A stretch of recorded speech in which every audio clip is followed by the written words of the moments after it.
Look,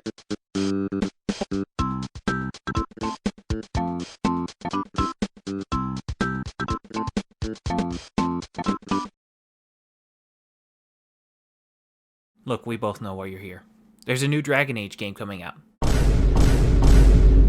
Eventually. You don't have enough time to play a bunch of old games just to get caught up, but you do have enough time to watch videos about games, so you decide to go on your computer to look for a recap. So let's get started. Long ago, games were a blunt instrument that you used to beat entertainment into yourself, unlike now, where they beat money out of your wallet. Back then, it was run to the end, get the thing, shoot the guy. Eventually, the game started to talk to you more. And then, after that, Eventually, games began to ask, what if the player wants to say stuff too, and to choose stuff? One of these games was Knights of the Old Republic, made by BioWare. After that did really well, BioWare asked itself, hey me, can you do that again, but this time without the licensing fees? And bang bang boom, you've got yourself some spicy intellectual properties, and our baby Dragon Age is born. Not only did Dragon Age have dialogue choices, it had 3D graphics, was fully voiced, and it had a tactics system for people to ignore. But maybe most important of all, it had the titular feature known as Origins.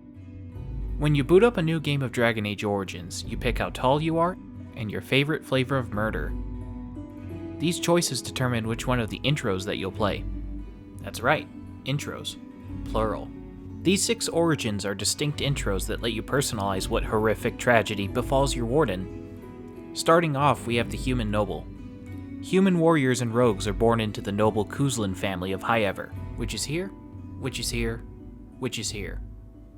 The younger child of the family, it is your job to protect the castle while your big brother goes off to war. Unfortunately, your dad is dead stark after Tim Curry little fingers your whole family. Fortunately, there was a Grey Warden that night watching the whole thing go down. Game of Thrones. The next origin is the Mage. Humans, elves, and Kunari can be born, and some say cursed, with magical ability. Prone to being possessed and having opinions, the Chantry mandates that all mages must stay in their towers, where they may conduct their arcane deeds away from society.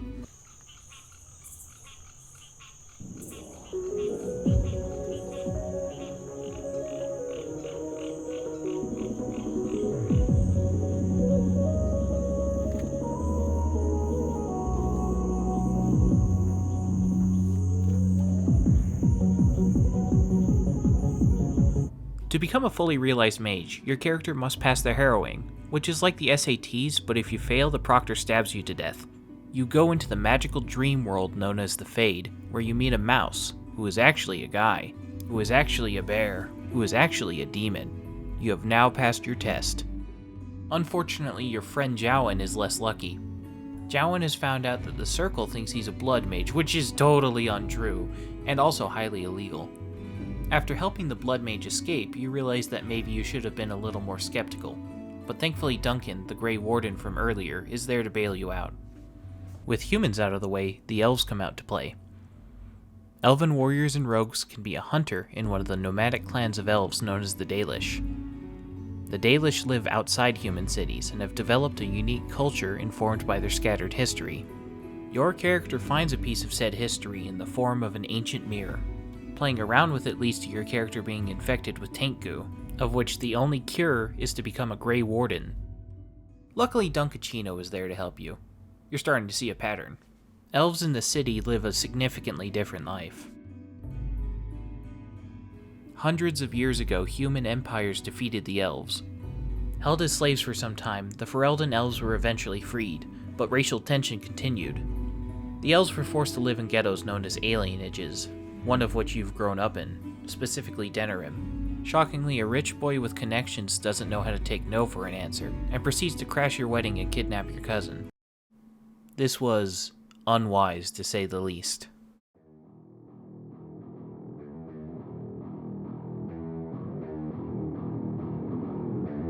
Over here!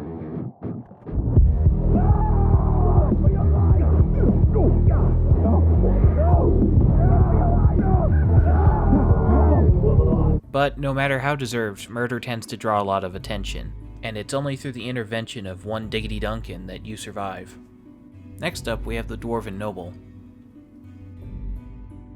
In one of the last underground cities that hasn't been destroyed by Darkspawn, you are the middle child in the royal Idukan family. While your older brother Trian is heir to the Dying King, it's Balin, your younger brother, who is the true puppet master. Orchestrating the death of Trian and framing you for it, Balin ascends to the throne.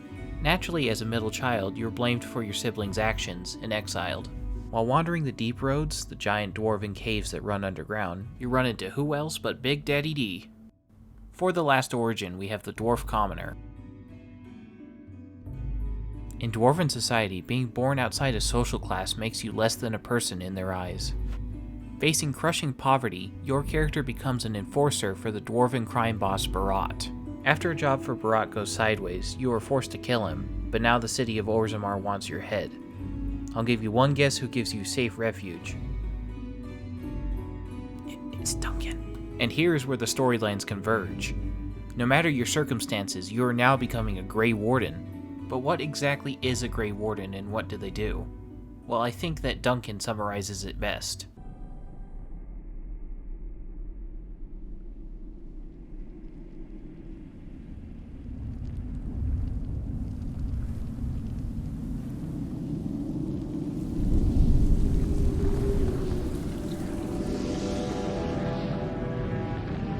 The Chantry teaches us that it is the hubris of men which brought the Darkspawn into our world. The mages had sought to usurp heaven, but instead, they destroyed it.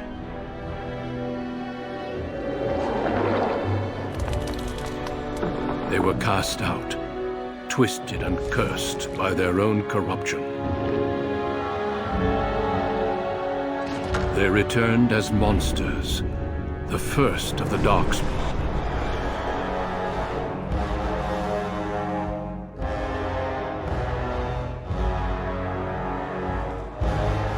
They became a blight upon the lands, unstoppable and relentless.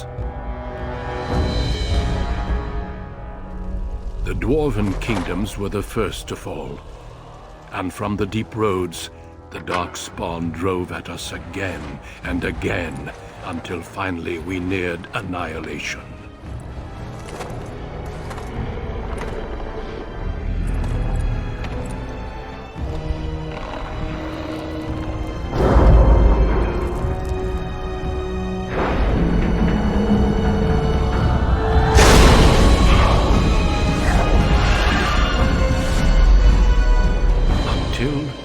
The Grey Wardens came.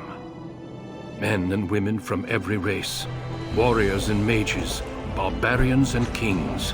The Grey Wardens sacrificed everything to stem the tide of darkness, and prevailed.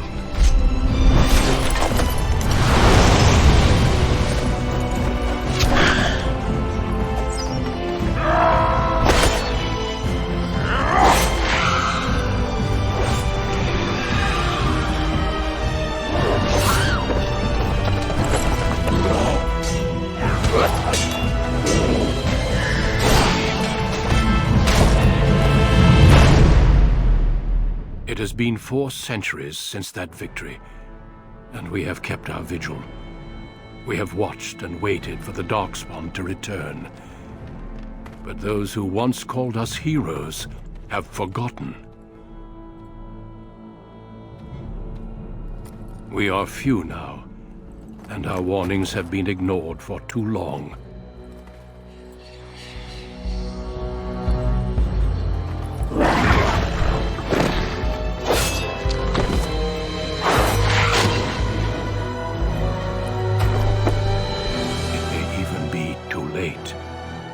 For I have seen with my own eyes what lies on the horizon.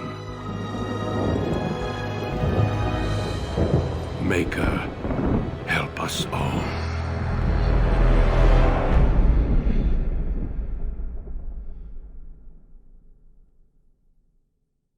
I'll continue to make these videos until the entire series is covered.